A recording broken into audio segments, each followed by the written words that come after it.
ഈ കാണുന്ന ഷിഫ്റ്റ് ഉണ്ടല്ലോ, ഷിഫ്റ്റ് വന്ന് ഒരിക്കലും ചെയ്യാൻ പാടില്ലാതെ ചെയ്തതിൻ്റെ ഒരു കുഴപ്പമാണ്. വേറെ ഒന്നുമല്ല, വണ്ടി തള്ളിയതാണ്. വണ്ടി ഷിഫ്റ്റ് ഡീസലാണ്, ഒരിക്കലും ചെയ്യാൻ പാടില്ലാത്ത കാര്യം ചെയ്തുകൊണ്ട് വണ്ടിയുടെ ക്യാം പൊട്ടി. വേറെ ഒന്നുമില്ല, കസ്റ്റമർ സ്റ്റാർട്ടാവാത്തതുകൊണ്ട് വണ്ടി തള്ളി സ്റ്റാർട്ട് ചെയ്തു. അങ്ങനെ സ്റ്റാർട്ട് ചെയ്തപ്പം ക്യാം പൊട്ടിയതാണ്. അല്ലാതെ ഒരിക്കലും വണ്ടി കസ്റ്റമർ പറഞ്ഞത് എന്തെന്ന് വെച്ചാൽ വണ്ടി ഒതുക്കിയിട്ട് അതിനുശേഷം സ്റ്റാർട്ട് ചെയ്തപ്പോൾ സ്റ്റാർട്ടാവാത്തതാണ്. എന്നിട്ട് തള്ളി നോക്കി, എന്നിട്ട് നടക്കാത്തതുകൊണ്ടാണ് നമ്മളെ വിളിച്ചത്. അങ്ങനെ പോയി നമ്മൾ നോക്കിയപ്പോൾ വണ്ടി സ്റ്റാർട്ടാവില്ല. അങ്ങനെ ടോ ചെയ്ത് വണ്ടി വർക്ക്ഷോപ്പിലോട്ട് എത്തിച്ചപ്പോൾ നമ്മൾ കണ്ടപ്പോൾ ക്യാമിൻ്റെ ജസ്റ്റ് ഒന്ന് ക്യാം സെൻസർ അയച്ചപ്പോൾ കണ്ട അവസ്ഥയെന്ന് വെച്ചാൽ ക്യാം 2 പീസായിട്ട് ഇവിടെ കറങ്ങുന്നു.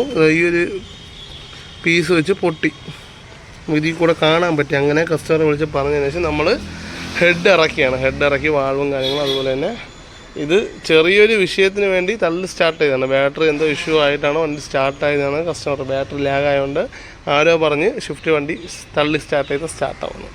ശരിക്കും ഒരു പെട്രോൾ വണ്ടിയാണെങ്കിൽ സ്റ്റാർട്ടാവുന്നത്, ഡീസലാണോ പെട്രോളാണോ നോക്കിയിട്ട് നിങ്ങൾ തന്നെ ചെയ്യണം. അപ്പം ഒരിക്കലും ചെയ്യാൻ പാടില്ലാത്ത ഒരു സംഭവമാണ് തള്ളണത്.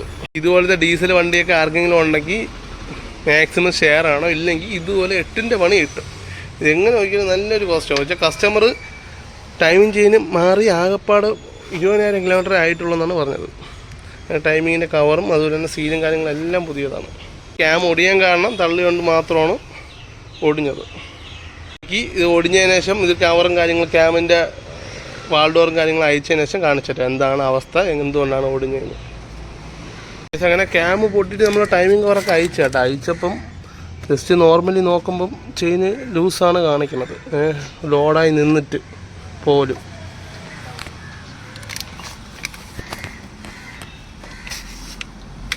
കണ്ടല്ലേ, ഈ ടെൻഷനർ അങ്ങോട്ടും ഇങ്ങോട്ടും വർക്ക് ആവുകയാണ്. അപ്പം ടൈറ്റ് ഇല്ലാത്തതുകൊണ്ടാണ്, ടെൻഷനർ കംപ്ലൈൻ്റ് ആയിട്ടായിരിക്കും മിക്കവാറും ഈ ക്യാം ഒടിയാൻ കാരണം, ടൈമിങ് മാറി ഒടിഞ്ഞ കാരണം. അത്യാവശ്യം ലൂസാണ്. നമ്മളിപ്പം ചെയിന് തൊട്ടിട്ടില്ല, ലൂസ് ചെയ്യാൻ പോണതേ ഉള്ളൂ. അപ്പം ലോഡായി നിൽക്കുകയാണ്.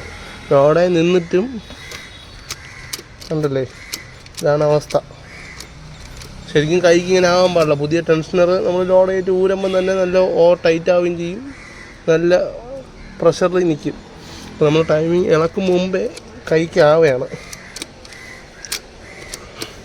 അപ്പം ഈ ഒരു കംപ്ലൈൻറ്റ് കൊണ്ടും വരാം. ടെൻഷനർ ലൂസായി ടൈമിങ് മാറി സ്റ്റാർട്ടാവാതെ വരാം, അല്ലെങ്കിൽ ക്യാം ഒടിയാനും ഇത് കാരണം കൊണ്ടുവരാം. ക്യാം ഒടിയാൻ കാരണം തള്ളുമ്പം ടൈമിങ് മാറിയിട്ട് ഒടിയാവാനാണ് ചാൻസ്. പൂർണ്ണമായിട്ട് എല്ലാം മാറാതെ ചെയിന് മാത്രം മാറി വിടുന്നവർ കൂടുതലുണ്ട്. അപ്പം അങ്ങനെ ഒരു ചെയ്ത ഒരു വണ്ടിയാണ്. ഇതാണ് അവസ്ഥ. ടെൻഷനറിൻ്റെ കൈക്ക് അങ്ങോട്ടും ഇങ്ങോട്ടും പോവുകയാണ്. അപ്പം ഈ ഒരു കംപ്ലൈൻറ്റിലാണ് ക്യാം ഓടിയാൻ കാരണം. എന്നാൽ കസ്റ്റമർ പറഞ്ഞാൽ ചെയ്തിട്ട് 20,000 കിലോമീറ്റർ ആയിട്ടുള്ളൂ. എന്നാൽ ഈ ടെൻഷനർ അത്യാവശ്യം പഴക്കമുള്ള സാധനമാണ്. അതേ സെയിം കളർ കാണാൻ പറയാൻ പറ്റും. പിന്നെ നമുക്ക് ടൈമിങ് പൊളിച്ച് നോക്കിയിട്ട് എന്താണ് അവസ്ഥയെന്ന് നോക്കാം. മാറുമ്പം നിങ്ങൾ കൂടുതൽ പൈസ വാങ്ങിച്ചാലും മൊത്തത്തിൽ മാറി വിടുന്നതാണ് നല്ലത്. വെച്ചാൽ ഇതിൻ്റെ ഒരു ടൈമിങ് ചെയ്യണമെന്ന് വെച്ചാൽ വാട്ടർ പമ്പ് സഹിതം മൊത്തത്തിൽ അയക്കണം. ക്രാങ്ക് കേസും അതുപോലെ തന്നെ സൈലൻസറും അതുപോലെ തന്നെ മാക്സിമം സാധനങ്ങൾ അയച്ചാൽ മാത്രമേ ടൈമിങ് ചെയ്യാൻ പറ്റുള്ളൂ. അതുകൊണ്ട് നമ്മളൊന്നും വിട്ട് ചെയ്യരുത്. ഈ ഒരു പാക്കിങ് വരെ ചിലവർ വിട്ട് ചെയ്യാറുണ്ട്, ബോണ്ടിട്ട് കാരണമുണ്ട്. ഇളക്കുമ്പോൾ ഫുൾ റീപ്ലേസ് ചെയ്ത് മാറ്റാൻ നോക്കുക, അല്ലെങ്കിൽ ഇത് കണക്ക് പണി കിട്ടും. ഗൈസ് അങ്ങനെ ക്യാമിൻ്റെ കവർ അയച്ചപ്പം ഇവിടെ ഒന്നും കംപ്ലൈൻറ്റ് കണ്ടില്ല. എന്നാൽ HLR വാൾവും കാര്യങ്ങളെല്ലാം കംപ്ലൈൻറ്റ് കാണിക്കുന്നുണ്ട്. പൊട്ടിയതായിട്ടൊന്നും കാണാനില്ല. ഇതൊക്കെ ജസ്റ്റ് ഒന്ന് അയച്ചു വെച്ചിരിക്കുകയാണ്. ഇതിലെ കംപ്ലൈൻറ്റ് ക്യാം കൊണ്ട് ഇവിടെയാണ് പോയത്.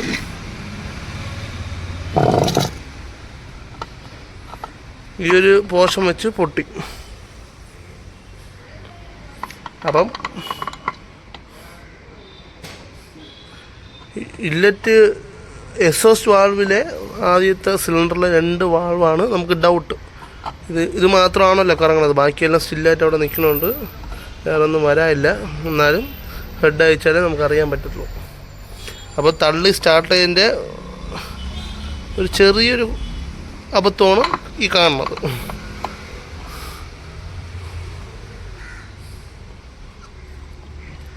അപ്പം ഇത്രയൊക്കെ ഉള്ളൂ. അപ്പം ഷിഫ്റ്റ് ഡീസലുള്ളവർ തള്ളിയ ഇതാണ് പണിയെന്ന് മനസ്സിലാക്കണം.